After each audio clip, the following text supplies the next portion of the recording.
Northwest. I left Seattle a week earlier than I originally planned. I revised my plans to have enough time to round the Olympic Peninsula. The peninsula is a series of national parks and forests along the Pacific coast where US 101 began. I was excited to take this scenic detour, but I dreaded the ferry ride. I woke up early to ride 15 miles slightly uphill to Edmonds, Washington, and catch a ferry across the Puget Sound to Kingston. It was a chilly and damp morning and took me 2 hours to arrive. I saw the entrance to the ferry and anticipated merging into the left lane at an upcoming stoplight.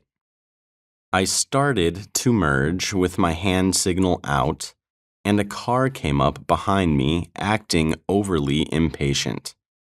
They started honking vigorously at me, and I was starting to lose patience with this person. The light wasn't green yet, and I couldn't figure out why they were tripping so hard.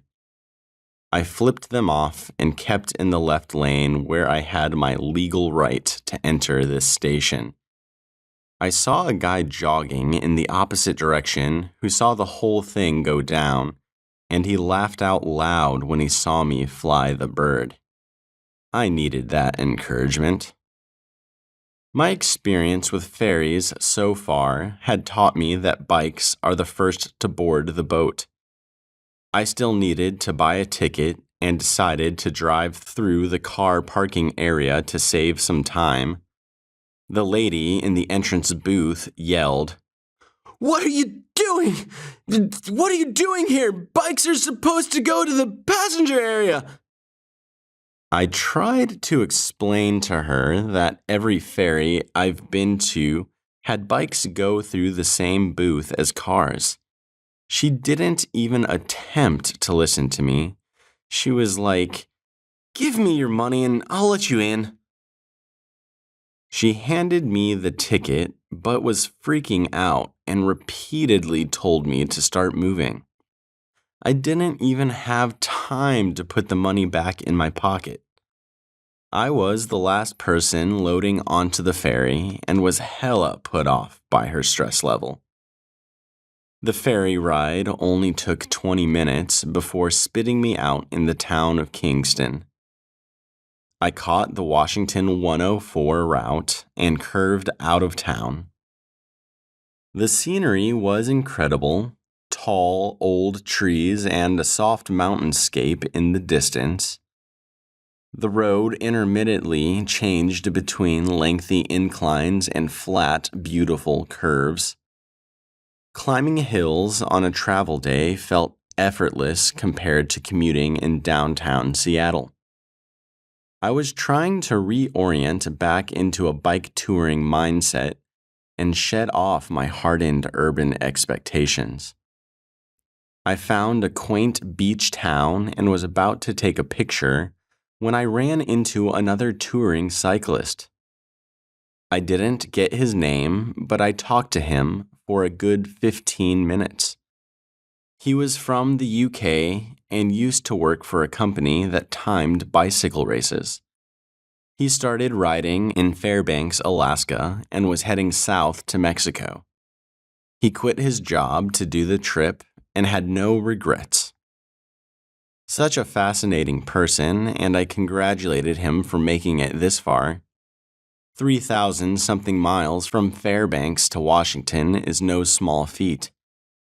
While entering the US 101 junction, I noticed a little diner called Fat Smitty's. A couple of touring cyclists were already there, confirming I should take an early lunch break. I walked into the doorway and was taken aback by thousands of $1 bills plastered on every inch of the walls and ceiling. The decor had a 70s type vibe and felt laid back. Only 2 ladies were running the place, with a cook in the back. As soon as I sat down, one of the women poured me a coffee and handed me a menu.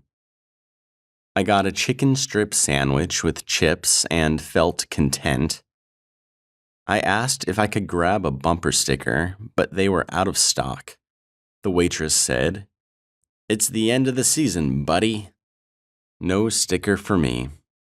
But I asked her the story behind the dollar bills.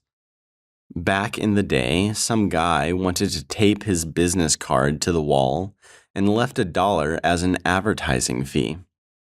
Other people followed suit, and now thousands of dollar bills feature custom art all over the walls.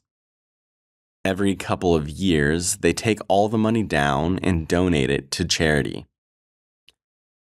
The further I rode into the Olympic National Park, the more beautiful the scenery became. I watched the expanse turn into rainforest and the green trees grow taller. Towards the end of the day, I found myself in the serene area of Crescent Lake. The road lost its shoulder, and I came to a sign that said, "Bicyclists, read notice." There was a light with a bicycle symbol on it, and I pressed the button to make it flash, which warned oncoming traffic that I would be on the road. I felt slightly better about my chances for survival. The road followed the shoreline of the lake and had spectacular views. The sunset was slowly closing in, and the orange dusk glistened off the distant sea of cedar trees on their neatly rowed mountainsides. I followed the lake for 10 miles before finding the camping area. I crossed my fingers that they had hike-bike camping available. I had a hunch Labor Day would not leave a lot of vacancy. At the camp entrance hung a sign that said "full," and they did not offer hike-bike camping. Bummer. I introduced myself to some people my age at a camp spot, and they said the spot next to them was reserved, but no one showed up to stay in it. I asked if I could stay on their site, and they were down. I set up camp and joined the crew of 3 friends for dinner as I cooked myself a ramen bomb. Their names were Flora, Cosmo, and Simon. Flora and Simon were from the UK, and Cosmo and Simon had been friends for half their lives. They were a cheeky bunch, super funny, and I enjoyed observing their friendly rhetoric. I could see the bond they all shared through their teamwork in simple tasks like cooking tacos. They were all artists and musicians, so we had plenty to talk about. After dark, we observed a series of boats floating near the sandy beach next to our camp.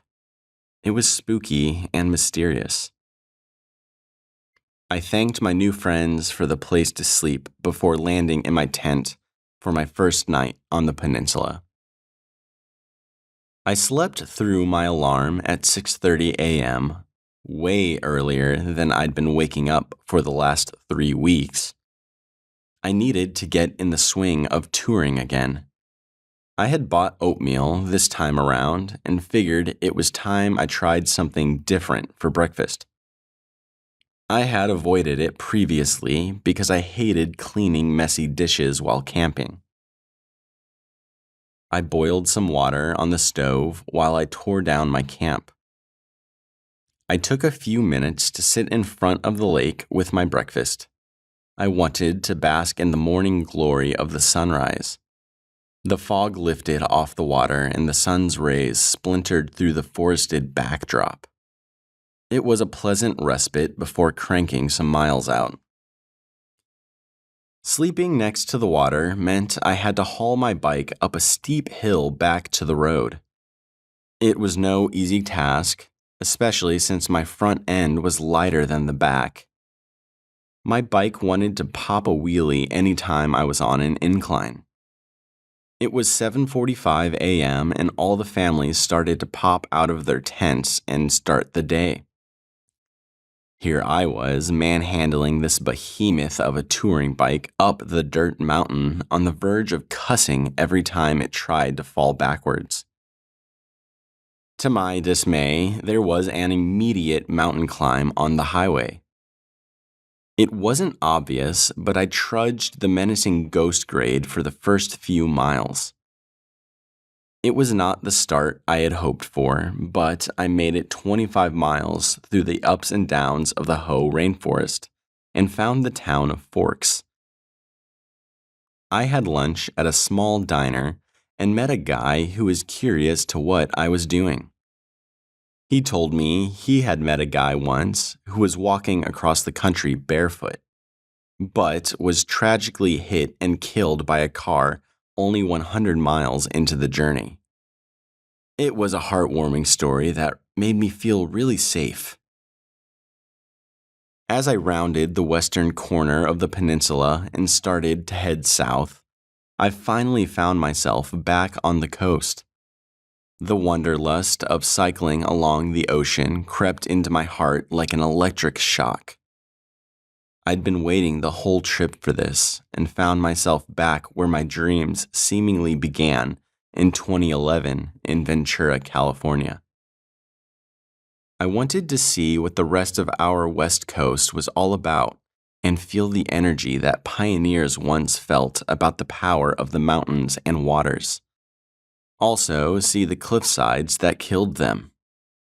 I was in awe of the coastal beauty and soaking up the moment.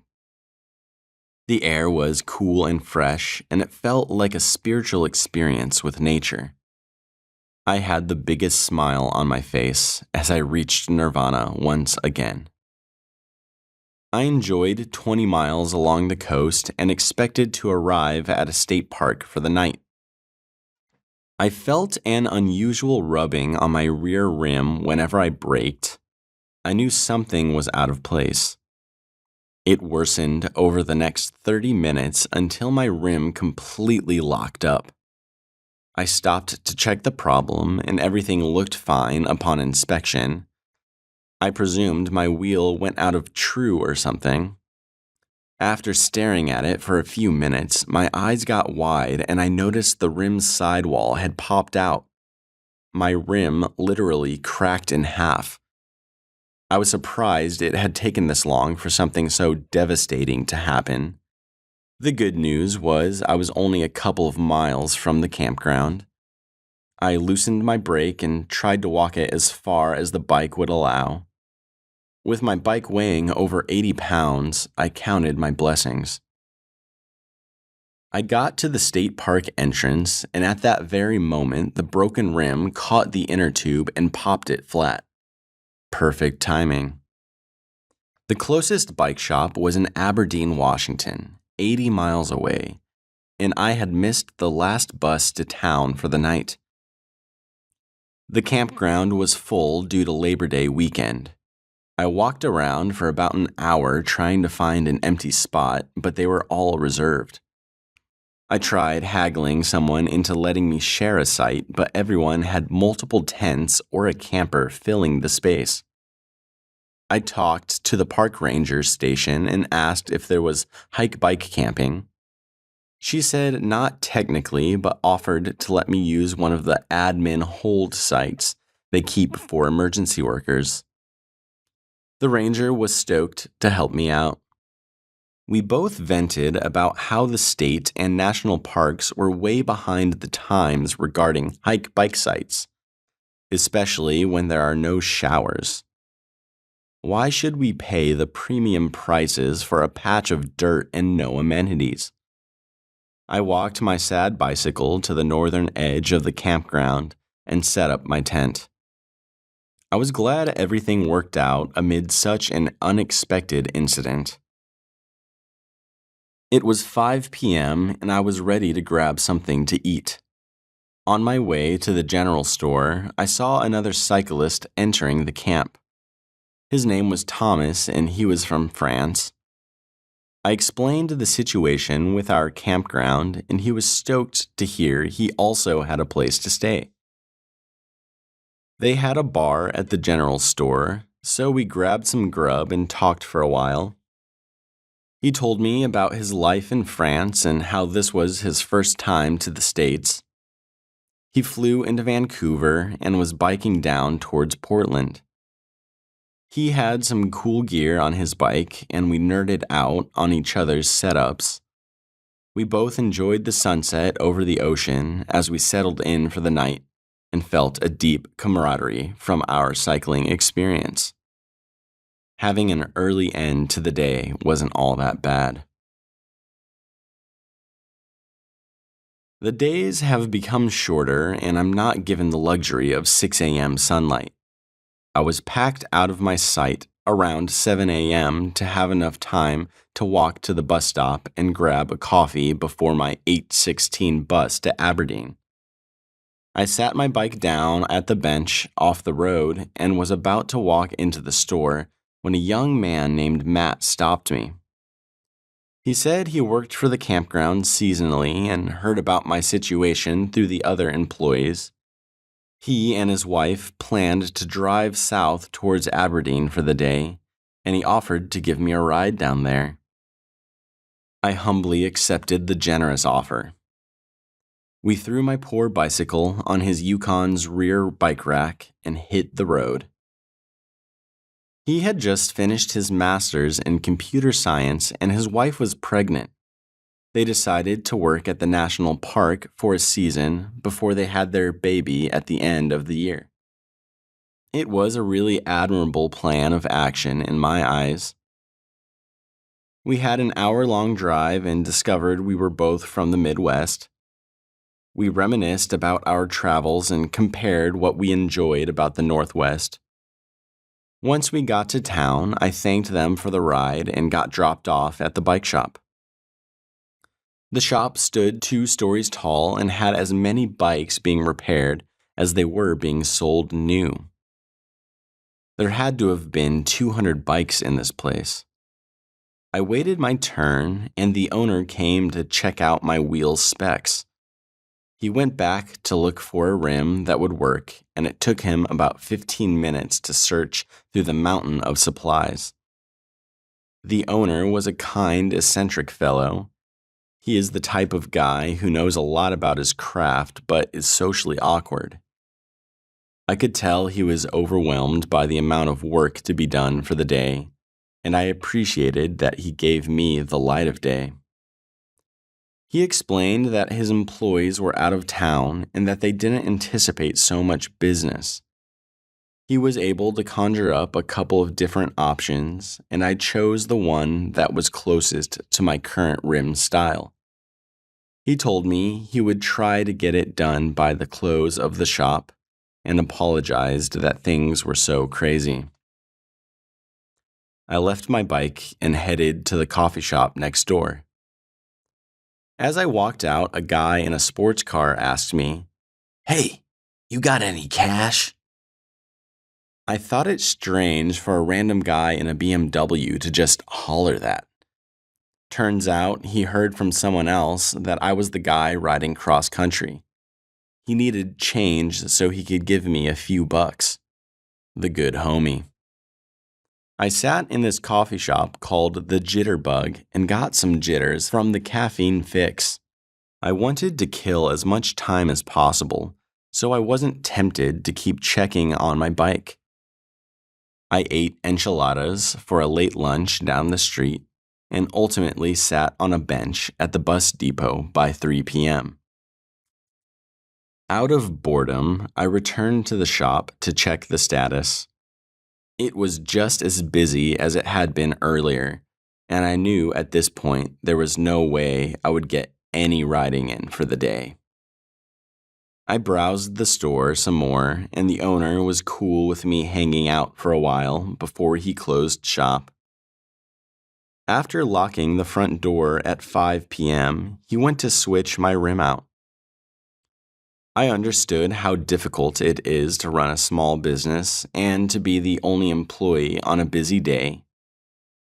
My years working at Subway restaurants taught me the downsides of a small operation. Another guy was waiting in the shop for his bike, and he overheard me talking about falling behind on my mileage.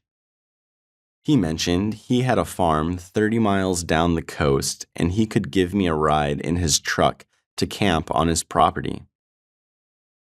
I was all about this plan and found myself rolling with the punches yet again. This peculiar fellow's name was Ray, and he had a dry sense of humor that was locked and loaded. He wore overalls and a worn-down baseball cap. He was probably in his 60s and had been farming for 42 years in Washington State, but was originally from Kansas. He said he came to the Northwest to escape Kansas's small-town politics. We had a good laugh about that topic. We drove for about an hour, and I asked him tons of questions about his life and farm. He owned land in Washington and Kansas, and said he hadn't left the Northwest in a long time. Ray was charming, but I felt uneasy because I couldn't read him. I had this alternate storyline happening in the back of my head like, yeah, sure, you have a farm you'll let me sleep at. He fit the bill to be the bad guy in a Scooby-Doo mystery. He's the one who points the gang to some clue and seems nice, but then ends up being the guy underneath the mask. I was doing my best to resist this bias and had no legitimate reason not to trust him. I was projecting fear, and he didn't deserve it. I swallowed my pride and continued to let him help me out. We turned off onto a side road in the middle of nowhere. His farm property was miles from his personal home, or so he said. We went down another road with other farms and continued past a no trespassing sign. We creeped along an old sandy road that went into a patch of ominous trees. He gave me a quick primer about the situation. So, this is my land. Nobody comes out here. Well, at least I've never seen anybody come out here. I think you should be safe. I never see anybody come out here. I mean, it's my property. I'm the only one out here. He would repeat himself and laugh while not realizing how diabolical he was coming off. He pointed out the best place to pitch a tent and left me with this. Well, I'll probably never see you again, but good luck, and I hope you like your stay here. Don't worry, Ray. I feel right at home. I set up camp, and it was about sunset. I rode half a mile back to the main road and sat on the beach overlooking the ocean. It was a very romantic moment. The cool, crisp evening breeze on the Pacific, as red and yellow hues washed away into the moonlit night. The ocean's sight and sound have this calming quality that mesmerizes me. I could hear Kenny G playing in the background. After the last 24 crazy hours, this serenity was going a long way in my soul.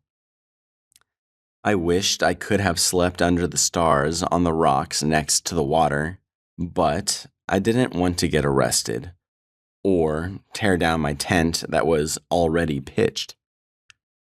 As the sun tucked itself underneath the horizon, I rode back to my sandy campsite.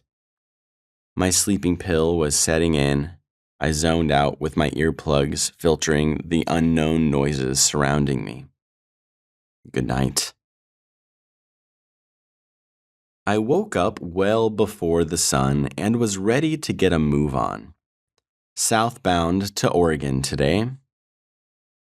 I packed up my tent and watched the sun rise over the water before I hit the road for a long ride. The sunrise was a surreal experience, the kind of scene artists crave to paint.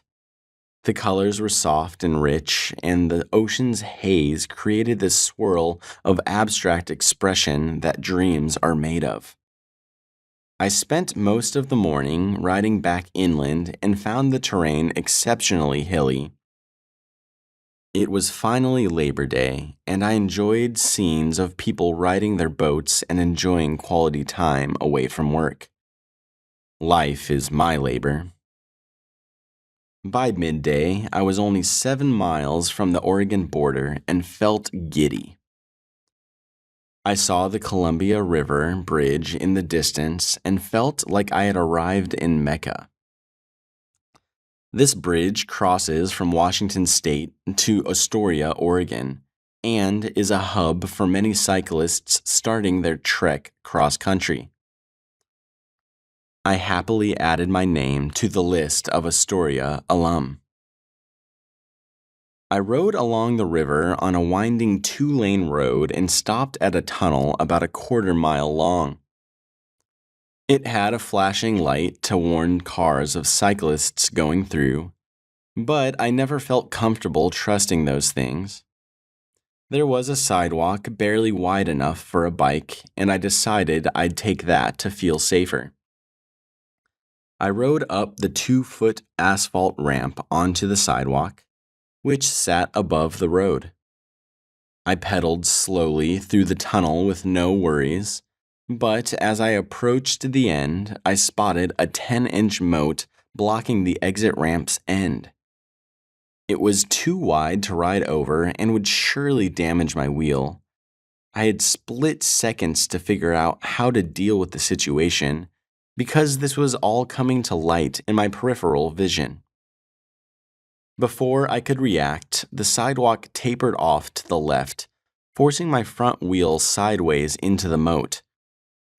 My handlebars flipped 180, and I was catapulted forward into the air and landing on my back on the side of the road. I was pissed. It all happened so fast that it took me a while to gather how I ended up on the ground at all. I brushed myself off and checked around to ensure nothing was broken, scratched, or bleeding. Amazingly, I was not hurt at all, except for some bruises. I looked back at my bike, prepared for the worst. I was surprised there wasn't worse damage, and I turned the handlebars back in the right direction and tightened the bolts. I dodged a bullet on multiple fronts. Simply ridiculous. I'll be sulking about this for years to come. I continued on and apprehensively approached the 4-mile bridge crossing the Columbia River. It had signs warning drivers that bicyclists were on the road, and thankfully they built a decent shoulder for us. It was long and scary nonetheless. Drivers were by no means trying to be courteous of me.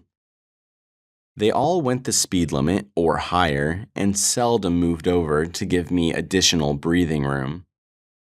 Humans cease to amaze me with their disregard for safety. You're driving a fucking death trap. The bridge was flat for most of its length, but at the very end, it turned into a 5% climb. At the very top, you roller coaster down a big cornerback onto the highway again on the shore. It was an impressive feat of engineering, but quite annoying for a cyclist. I landed in Astoria. I made it to my 30th state on this trip. Jesus Christ.